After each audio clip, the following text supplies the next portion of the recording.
Boa noite, gente. Como vocês estão? Tudo bem? Eu sou o pastor Judá, sou pastor aqui no estado do Pará, na Primeira Igreja Batista, na cidade de Jacundá, e é com muita alegria que estou aqui para compartilhar com vocês um pouco da palavra de Deus, a convite do pastor André, que é um grande amigo nosso aí desde o seminário, que se tornou um irmão do nosso coração, e eu me sinto muito feliz, muito honrado, e quero compartilhar algo do coração de Deus para você, que você seja abençoado, que Deus abençoe também, não só essa juventude, mas a Igreja Batista da Capunga, seu pastor, a qual nós acompanhamos aqui pelas redes sociais, e vemos que Deus tem abençoado, e somos felizes em ver isso, Que Deus abençoe a vida de vocês, e quero pensar com vocês nesse tema que está aqui proposto, Atos 29, e para isso convido você a abrir sua Bíblia comigo, lá em Mateus 28, do 18 ao 20. Tá bom? Abre aí comigo a sua Bíblia, nós vamos meditar nesse momento na palavra do Senhor, e que Deus fale com você, seja a sua oração nesse momento, que Deus fale ao seu coração. Mateus 28, 19 e 20 diz assim: portanto, fazei discípulos de todas as nações, batizando-os em nome do Pai, do Filho e do Espírito Santo, ensinando-os a guardar todas as coisas que vos tenho ordenado. E eis que estou convosco todos os dias, até a consumação dos séculos. Vamos lá em Atos capítulo 1, versículo 8, se você tiver com a sua Bíblia aí, segue comigo nesse momento. Atos 1, 28 diz assim: mas recebereis poder ao descer sobre vós o Espírito Santo, e sereis minhas testemunhas, tanto em Jerusalém como em toda a Judeia e Samaria e até os confins da terra. Amém? Vamos orar?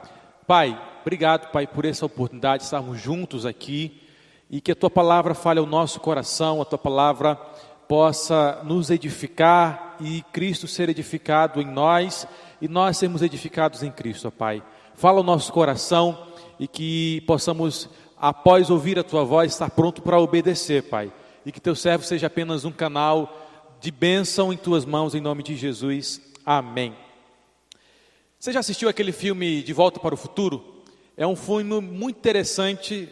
E quando a gente assiste pela primeira vez, a gente fica com aquele gostinho de quero mais, A gente assiste, e quando chega no final, vem aquela frase lá do fundo dizendo assim, to be continued, Ou dizendo continua. Você já viu isso, Alguns outros filmes que são séries e que deixa a gente com aquele gostinho de o que vai acontecer na próxima cena, o que vai vir no próximo filme, o que vai acontecer. E aí a gente fica na expectativa, quando sai o filme a gente corre no cinema e a gente assiste, e aí se está assistindo De Volta para o Futuro, e quando chega no filme 2 a gente fica, lá vem de novo, continua, e a gente fica achando que o filme não vai acabar, mas traz uma história interessante, não é verdade? E é interessante a gente encontrar na Bíblia também um filme como esse, um filme em que não deixou de ser escrito, produzido, mas que continua ao longo dos anos da vida da igreja. Sim, o livro de Atos é um livro que fala das ações dos discípulos de Jesus na direção e no poder do Espírito Santo, mas que esse livro não deixou de ser escrito. Nós sabemos que Atos vai até o capítulo 28, e ali estão relatados princípios, como se viveu a primeira comunidade de cristãos, como Deus usou os discípulos para levar o Evangelho, mas Atos também não termina ali. Na verdade, Atos continua sendo escrito por nós hoje, em nossos dias, Desde que, depois dos discípulos ali, de toda a história do cristianismo, Atos tem sido escrito. E é um convite, um chamado a gente continuar escrevendo Atos, seja na nossa casa, no trabalho, seja onde a gente estiver. E eu quero pensar com vocês algumas coisas que Atos nos ensina, nos capítulos 28 de Atos, e que são fundamentais para a gente continuar escrevendo Atos hoje como igreja de Jesus, como juventude de Jesus, como pessoas que entendem esse chamado de levar o reino de Deus. O primeiro que a gente pode ver aqui, uma coisa que é fundamental, que é essencial, que é forte no livro de Atos, é que eram cheios do Espírito Santo. A igreja de Atos era uma igreja cheia do Espírito Santo. Uma igreja que a gente acabamos de ler, fala em Atos 1:8 que ela recebeu o Espírito Santo de Deus, no capítulo 2, ao dia do Pentecostes, onde os discípulos estão em oração, e o Espírito Santo desce sobre eles, os capacita, os enche, e eles passam agora a estarem levando a mensagem de Jesus para tudo que é canto. Foi uma promessa de Jesus que aconteceu. Mas a gente percebe que era uma igreja muito cheia do Espírito Santo. Você vê Estevão, que era cheio do Espírito Santo, os próprios discípulos cheios do Espírito Santo, as pessoas que ouviam o Evangelho também eram cheias do Espírito Santo. E pensando nisso, eu quero pensar 3 coisas dentro desse primeiro ponto, que tem a ver com ser santificada, dirigida e usada. Uma igreja cheia do Espírito Santo, primeiro precisa continuar sendo santificada. Efésios 5, do 25 ao 27 vai dizer: maridos, amem suas mulheres assim como Cristo amou a igreja, e entregou-se a si mesmo por ela para santificá-la, tendo-a purificado pelo lavar da água mediante a palavra, e apresentá-la a si mesmo como igreja gloriosa, sem mancha, sem ruga, ou coisa semelhante, mais santa e inculpável. Primeiro subponto aqui, em ser cheio do Espírito Santo, é que nós estamos num processo de santificação. Alguns pensam que santificação significa fugir do mundo, não se envolver com o mundo, né? Ser aquele cara esquisito da faculdade, porque ele é crente, então ele não se envolve com ninguém da faculdade, ele não faz amizade, porque ele tem medo de ser influenciado pelo mundo. E santificação nada mais é que um processo que nos transforma a sermos como Jesus. Começa quando nós aceitamos a Jesus, continua nessa caminhada com Jesus e termina quando a gente vai estar em glorificação com o Pai. Por isso, a igreja precisa viver essa santificação. Essa santificação tem a ver com nós estarmos sendo transformados por Jesus. Romanos 12 vai nos dizer que nós devemos viver a renovação da mente. Então eu e você precisamos viver uma vida santa, uma vida pura, que tem a ver com não se contaminar com o pecado, não se contaminar com os princípios e valores desse mundo, mas a gente permanecer puro, como Daniel e seus amigos que estavam na Babilônia, mas decidiram não se contaminar. Então nós somos a igreja de Jesus, e cabe a nós caminharmos em santidade, como também sermos dirigidos pelo Espírito Santo de Deus. Romanos 8,5 diz: quem vive segundo a carne tem a mente voltada para a carne, mas quem de acordo com o Espírito tem a mente voltada para o que o Espírito deseja. Então, aquela igreja era dirigida pelo Espírito Santo. Você vê que os discípulos, aquilo que eles faziam era pela direção do Espírito Santo.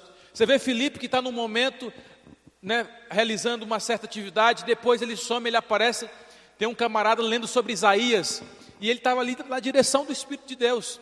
Então a gente precisa caminhar como eles caminhavam, sendo dirigidos e guiados pelo Espírito Santo. Pedro e João, capítulo 3 de Atos, estão ali indo orar, mas eles estão sendo dirigidos pelo Espírito Santo, porque eles se encontram com um homem que é paralítico desde nascença e que pede a eles uma ajuda, e na direção do Espírito Santo eles entendem que eles não têm que entregar dinheiro, mas derramar sobre eles a graça de Deus. Então, além de ser santificado e dirigido, precisamos também deixar ser usado por Deus, sabe? Lucas 4, 18, 19 diz assim: o Espírito do Senhor está sobre mim, porque Ele me ungiu para pregar boas novas aos pobres, e me enviou para proclamar liberdade aos presos, e recuperação da vista aos cegos, para libertar os oprimidos e proclamar o ano da graça de Deus. Ei, aquela igreja de Atos é uma igreja usada pelo Espírito de Deus, é uma igreja em que ela é instrumento de Deus para transformar a realidade, alcançar cidades, mudar a vida das pessoas. E sabe, Deus deseja fazer isso para quem quer escrever Atos 29. Tem que ser deixado usar por Deus. Sabe, Deus quer usar você na faculdade, Deus quer usar você na sua casa. Talvez você é o único que é crente na sua casa. Deus quer usar você. Deus quer usar você aonde você está. Você precisa ser usado pelo Espírito Santo. Sabe o que eu aprendo? O Espírito Santo não é uma opção, ela é a essência. Ser cheio do Espírito Santo é algo que é crucial, é essencial para a gente viver a vida com Jesus. Ou a gente é cheio do Espírito Santo, ou a gente não é cheio do Espírito Santo. O problema é que hoje a gente está ignorando o Espírito Santo, sabe? A gente está deixando ele de lado, a gente está sistematizando as ações dele. Na verdade, nós devemos nos colocar à disposição dele e sermos usados por ele. Segunda coisa, nós precisamos, e aprendemos em Atos, é que precisamos estar firmados em princípios bíblicos. Você vê lá que aquela igreja, ela era firme na doutrina, na oração, na comunhão e no partir do pão. São princípios bíblicos que aquela igreja colocou em prática quando conheceu Jesus. E o que a gente faz quanto aos princípios bíblicos? Primeiro, a gente precisa conhecer. 2 Timóteo 3, 14, 17 diz assim: você, porém, permaneça nas coisas que aprendeu, das quais tem convicção, pois sabe de quem aprendeu, porque desde criança conhece as sagradas letras, que são capazes de torná-lo sábio para a salvação mediante a fé em Cristo, para a repreensão, para a correção, para a instrução na justiça, para que o homem de Deus seja apto e plenamente preparado para toda boa obra. Nós precisamos conhecer os princípios da palavra de Deus, porque para viver é necessário conhecer. O grande problema é que a gente não conhece sobre oração, a gente não conhece sobre partir do pão, sabe? A gente ouve falar, mas a gente precisa ir para as Escrituras e começar a conhecer aquilo que é um princípio que tem que ser vivido por nós. Além de conhecer, nós precisamos obedecer. 1 Samuel 15, 22, Samuel diz assim: acaso tem o Senhor tanto prazer em holocaustos e em sacrifícios, quanto se obedeça a sua palavra? Obedecer é melhor do que sacrifício, e a submissão é melhor do que a gordura de carneiros. Se a gente conhece os princípios da palavra de Deus, nós precisamos estar prontos para obedecer. Não adianta você saber que tem que orar, que tem que ler a Bíblia e você não obedecer, você não colocar em prática. Sua vida com Deus não vai desenvolver. Você vai continuar o mesmo crente, o mesmo adolescente, o mesmo jovem da sua igreja, parado, andando com a Bíblia debaixo do braço, 30, 20 anos da sua vida, mas sem obediência. Ei, a obediência é que faz as coisas acontecerem também na nossa vida. E além da gente conhecer os princípios e obedecer, a gente precisa multiplicar isso. Mateus 28, 20 diz: ensinando-nos a guardar todas as coisas que vos tenho mandado. A gente precisa compartilhar e multiplicar isso na vida dos nossos amigos, na vida dos nossos irmãos da igreja, do restante da nossa galera, para que aquele que não está andando em conformidade ao princípio da palavra de Deus, a gente possa dizer assim: olha, o princípio é esse, né? Deixa eu te ensinar o que a Bíblia nos ensina quanto à unidade, quanto à oração, quanto à doutrina. Sabe, a gente precisa perseverar nessas coisas, conhecer, obedecer e multiplicar. É os ensinamentos de Jesus. Então, a igreja de Atos é uma igreja cheia do Espírito Santo e fundamentada em princípios. E terceiro, é uma igreja que tem visão de reino. Ser uma igreja que tem visão de reino é uma igreja que precisa, em três coisas importantes aqui também: ser presente, relevante e transformadora. Era uma igreja, a igreja de Atos, uma igreja que ela olhava as situações, o contexto, a partir da perspectiva do reino de Deus. Então, uma igreja de Atos que tem visão de reino, ela é presente. 1 João 3,8 diz: aquele que pratica o pecado é do diabo, porque o diabo vem pecando desde o princípio. Para isso o Filho de Deus se manifestou, para destruir as obras do diabo. Então, assim como Jesus veio para destruir as obras do diabo, a igreja de Jesus, eu e você, estamos aqui para continuar levando de forma presente o Evangelho. Esse Evangelho que liberta, que transforma a vida das pessoas, que pode transformar a vida dos nossos colegas, dos nossos amigos. Então, se a gente quer viver do reino, ter uma visão de reino, a gente precisa entender que nós precisamos viver presentes nesse mundo, sabe? A gente não pode viver escondido, se ausentando, né? Como o 007, a gente precisa estar presente no mundo, né? Presente levando a mensagem do reino. E ser presente tem a ver com ser relevante, sabe? Mateus 5:36 ao 16, Jesus vai nos dizer que nós somos o sal e a luz do mundo. Nós fomos chamados para salgar a terra, a gente foi chamado para brilhar. E o que acontece é que muitas vezes nós estamos escondidos. A gente está lá dentro da faculdade, ninguém sabe que a gente é crente, e a gente não influencia com a palavra de Deus, a gente não influencia com os ensinamentos de Jesus. Em casa, ninguém sabe que a gente está na igreja, sabe? E o que acontece é que nós não estamos sendo relevantes na vida das pessoas. E nós precisamos entender que nós somos o sal da terra, nós somos a luz do mundo, nós não fomos criados para ficar colocados debaixo da cama, e sim, nós precisamos deixar essa luz brilhar. Nós como igreja, nós como juventude precisamos ser relevante. Não é só uma juventude que apenas se reúne para estudar a palavra, mas que é relevante aonde está inserida, no contexto que está inserido. Por isso, precisa ter visão de reino, e assim, além de ser presente e relevante, transformadora. Efésios 1, 9 e 10, Paulo vai dizer: e nos revelou o mistério da sua vontade, de acordo com o seu bom propósito que ele estabeleceu em Cristo, de fazer convergir em Cristo todas as coisas celestiais ou terrenas na dispensação da plenitude dos tempos. Ou seja, tudo precisa convergir para Jesus. Então nós precisamos entender que a nossa cultura, sabe, os valores que hoje estão aí, precisam ser transformados e convertidos a Jesus. Sim, você olha para Paulo, quando chegou justamente nessa cidade, uma cidade altamente idólatra, uma cidade onde as pessoas adoravam a deusa Diana.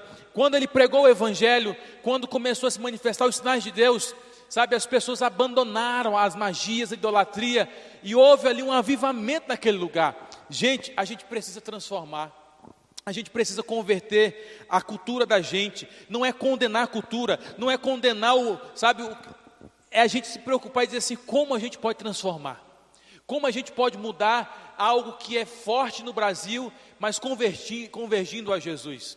Sabe, a gente teve essa experiência, que aqui na nossa cidade, a cavalgada, que é aquele passeio em cima dos animais, de cavalo, em cima, sabe aquela festa de cavalgada, aqui é muito forte. E sabe o que a gente fez? A gente entendeu que a gente precisa transformar essa festa em algo voltado a Jesus. Por quê? Sempre que acontece aqui a festa na cidade, é bebedeira, é gente no hospital, é gente, sabe, é violência, nada acontece bem. E a gente teve o desafio, a gente fez uma cavalgada, nome da igreja, no dia da Bíblia, 8 de dezembro, a gente botou o trio elétrico, botou 70 animais, todo mundo montado no cavalo, todo mundo de capacete na moto, todo mundo nos carros, a gente fez uma festa e a gente pôde mostrar para a cidade que é possível continuar a cultura, mas convergindo para Jesus. Ei, você precisa transformar o ambiente que você está, a sua sala de aula, a sua família, o evangelho está com você, nós temos a graça de Deus, por isso nós temos que ter visão de reino, precisamos ter intencionalidade. Eu estou aqui, estou com os meus amigos, eu preciso, sabe, influenciar a vida deles com o reino de Deus. E por último, a igreja de Atos é uma igreja apaixonada por Jesus e por pessoas. Mateus 28, 36 ou 40 diz assim, mestre, qual é o maior mandamento da lei? Jesus disse, ame o Senhor de Deus de todo o seu coração, sua alma, entendimento. Sabe, esse é o primeiro e maior mandamento. E o segundo, ame o seu próximo como a você mesmo. Desse mandamento depende toda a lei. Sabe, a igreja de Atos era uma igreja que amava Jesus de todo o coração. Uma igreja que se entregou, sabe, o amor ágape, uma igreja que se entregou em amor a sofrer por Jesus. Quando os discípulos foram condenados a morrer por Jesus, eles não estavam preocupados não, eles se entregaram de corpo e alma. Era uma igreja que amava Jesus, que amava a sua palavra, que esse amor por Jesus foi também transpassado para as pessoas. E amar a Jesus são 3 coisas também interessantes que eu quero pensar com você, que tem a ver com obedecer. Amar a Jesus está relacionado à obediência. João 14,15 diz, se vocês me amam, obedecerão os meus mandamentos. Ei, não tem como a gente dizer que ama Jesus, se a gente não quer obedecer o que Ele está falando. Isso é mentira, isso é ilusão. A gente canta na igreja, Jesus, eu te amo, eu te adoro, tu és tudo da minha vida. Mas Jesus sabe que a gente ama Ele se a gente obedece o que Ele está fazendo, o que Ele está falando, o que Ele nos ordena, sabe? Não adianta esse amorzinho de frases bonitinhas, de frases lindas no Facebook, no seu Instagram, no seu status, se você não está disposto a obedecer Jesus aonde você está. Segundo, uma igreja que ama Jesus é uma igreja que adora. Jesus disse em João 4,23 que o Pai está à procura dos verdadeiros adoradores que adoram em espírito e em verdade. Sabe o que é isso? Que não só canta para Jesus, mas que tá no futebol, está na faculdade, está na praia, está no cinema, está onde que esteja. A vida dele é a adoração a Jesus. Porque a gente pensa que a adoração é um momento de louvor. Não, a adoração é um estilo de vida. A nossa vida é um culto para Deus. E a gente precisa entender que a gente coma, a gente beba, a gente vai para o cinema, a gente joga bola, a gente escute música, a gente faz o que faz, namore. A gente precisa fazer tudo para a glória de Deus. Então a gente precisa adorar Deus com a nossa vida, lá dentro do ônibus, lá na hora do trânsito que fecha a gente. Nós precisamos adorar a Deus e por último, servir a Deus. Sabe, Mateus 25, 35 a 40, Jesus vai dizer que vai ter uma galera que vai chegar e dizer assim, olha, Jesus, a gente expulsou o demônio, a gente sapateou, a gente fez um monte de coisa. Jesus vai dizer assim, eu não conheço vocês, mas aquela galera ali eu conheço, porque quando eu estava com fome, com sede no hospital, preso, quando eu perdi meu emprego, esse pessoal me serviu, esse pessoal me atendeu, esse pessoal me amou, esse pessoal me ajudou. E eles vão dizer assim, mas Deus, quando é que a gente fez isso? Quando vocês fizeram um desses pequeninos. Sabe, a gente precisa entender que amar a Deus, servir a Deus é servir pessoas. É uma frase até da pastora aí de Pernambuco, chamada pastora Thalita, que é algo que é verdadeiro. Se a gente ama Jesus, a gente quer demonstrar esse amor a Jesus, a gente precisa amar as pessoas. Então, escrever Atos 29 é entender que é uma continuidade, que o Espírito Santo não parou de agir, que Ele quer agir na vida da gente, e nós precisamos escrever isso. O que a gente vai escrever quando a gente chegar lá a Jesus, e Jesus perguntar, o que foi mesmo que vocês escreveram? Deixa eu ver os capítulos de Atos que vocês escreveram. Não, Jesus, a gente se reunia uma vez por semana, a gente fazia uma vigília. Ah, Jesus, a gente fez uma EBF. E aí Jesus vai dizer assim, não, legal, mas quantas pessoas você transformou com a minha graça? Quantas pessoas você falou de mim para elas? Para quantas pessoas você serviu na hora que ela estava passando por necessidade? Ei, nós estamos escrevendo Atos hoje. E você está escrevendo isso. Você é a igreja de Jesus. Por isso, nós precisamos ser cheios do Espírito Santo. Isso é algo essencial na minha vida e na sua vida. Precisamos ser cheios do Espírito Santo, precisamos conhecer os princípios e vivê-los, ter uma visão de reino e amar a Jesus sobre todas as coisas. Tem uma igreja que recebe uma carta de Jesus no Apocalipse, que Jesus diz assim, olha, vocês fazem tudo muito bem, mas vocês não fazem mais porque me amam. Esse é o grande problema, fazer as coisas para Jesus sem amá-lo. É ir para a igreja e não amar Jesus. Não vou para a igreja porque eu amo Jesus, porque me obriga. Eu não vou para a reunião de jovens porque eu amo Jesus, porque me obriga. Eu não leio a Bíblia porque eu amo Jesus, porque me obriga. Sabe? Nós precisamos entender que nós estamos escrevendo Atos e que Atos continua sendo escrito por nós. Mas o que nós estamos escrevendo? O que nós vamos escrever nos próximos capítulos da igreja? Por isso eu gostaria de pensar com você sobre isso, que você possa entender nessa noite.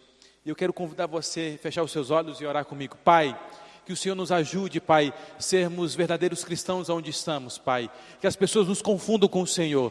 Que a gente possa, em nome de Jesus, continuar escrevendo Atos, Pai, sendo jovens, homens e mulheres cheios do Teu Espírito Santo, que tem o amor de Jesus, que é transformado como Jesus. Sermos pessoas que conhecem os princípios da palavra de Deus e vivem. Ser pessoas que têm visão de reino, que vivem o reino onde está, como também que ama o Senhor sobre todas as coisas. Abençoa esta juventude, abençoa a liderança, abençoa esta igreja, em nome de Jesus, amém.